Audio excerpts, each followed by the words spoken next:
ये एक सच्ची कहानी है। बात 1892 की है, जब स्टैनफोर्ड यूनिवर्सिटी में पढ़ने वाला 18 साल का एक छात्र अपने कॉलेज की फीस देने के लिए संघर्ष कर रहा था।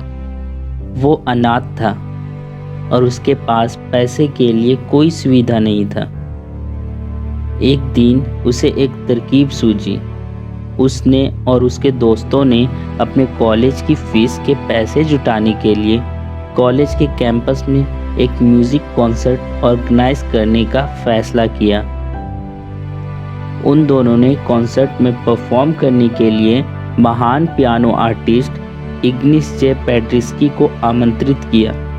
पेड्रिस्की के मैनेजर ने पियानो परफॉर्मेंस के लिए $2000 की फीस की मांग की। डील फाइनल हुई और दोनों दोस्तों ने कॉन्सर्ट की तैयारी में जुट गए। कॉन्सर्ट का दिन आया, लेकिन दुर्भाग्य से ज़्यादा टिकट नहीं बिक पाया। वे केवल $1600 ही जमा कर पाए। निराश वो दोनों पेड्रिस्की के पास गए और उन्हें अपनी दुविधा बताई। लड़कों ने उन्हें पूरे $1600 दे दिए और जल्द ही बकाया $400 देने का वादा किया। पेड्रिस्की ने साफ इनकार कर दिया और कहा, नहीं, मुझे ये मंजूर नहीं। उन्होंने $1600 वापस लौटा दिए और कहा, ये लो अपने पैसे, पहले अपनी कॉलेज की फीस पे करो, तुम्हें इसकी ज़्यादा ज़रूरत है। लड़कों को यकीन नहीं हुआ। वे बिल्कुल आश्चर्यचकित थे और उन्होंने पेड्रिस्की का दिल से धन्यवाद किया। और सोचिए, पेड्रिस्की को उनकी मदद करने की क्या ज़रूरत थी? वो तो उन्हें ठीक से जानते भी नहीं थे। हम सभी अपने लाइफ से ऐसे सिचुएशन से गुजरते हैं और हम में से ज़्यादा लोग केवल यही सोचते हैं कि अगर मैं उसकी मदद करूं तो उसमें मेरा क्या फ़ायदा होगा। लेकिन महान लोग ये सोचते हैं कि अगर मैं उसकी मदद नहीं करूँगा तो इसका क्या होगा। और वो ऐसा इसलिए करते हैं क्योंकि उन्हें लगता है कि ये करना सही है।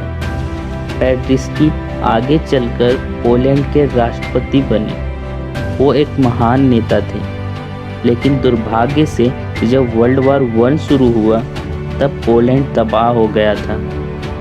उनके देश में 15 लाख से भी ज़्यादा लोग भूख से मर रहे थे और उन्हें खिलाने के लिए पैसे नहीं थे। पेड्रिस्की को समझ नहीं आ रहा था मदद के लिए कहाँ जाए।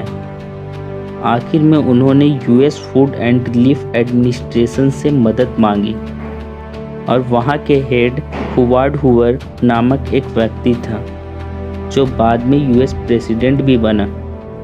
हूवर ने पेड्रिस्की की मदद करने के लिए तैयार हो गया और उन्होंने जल्द से जल्द पोलैंड के लिए खाद्य सामग्री भेजने का फैसला किया। एक बड़ी आपदा टल गई और पोलैंड को राहत मिली। पेड्रिस्की ने हूवर से मिलने और व्यक्तिगत रूप से धन्यवाद देने का फैसला किया। पेड्रिस्की ने उनके नेक काम के लिए धन्यवाद देना शुरू किया तो उन्होंने उन्हें तुरंत रोका और कहा, प्रधानमंत्री जी, आपको मुझे धन्यवाद देने की कोई ज़रूरत नहीं है। आपको ये याद नहीं होगा, लेकिन कई साल पहले आपने 2 युवा छात्रों की कॉलेज की पढ़ाई पूरी करने में उसकी मदद की थी। मैं उनमें से एक था। मोरल ऑफ द स्टोरी, जो जैसा करता है उसे वैसा ही मिलता है। What goes around comes around.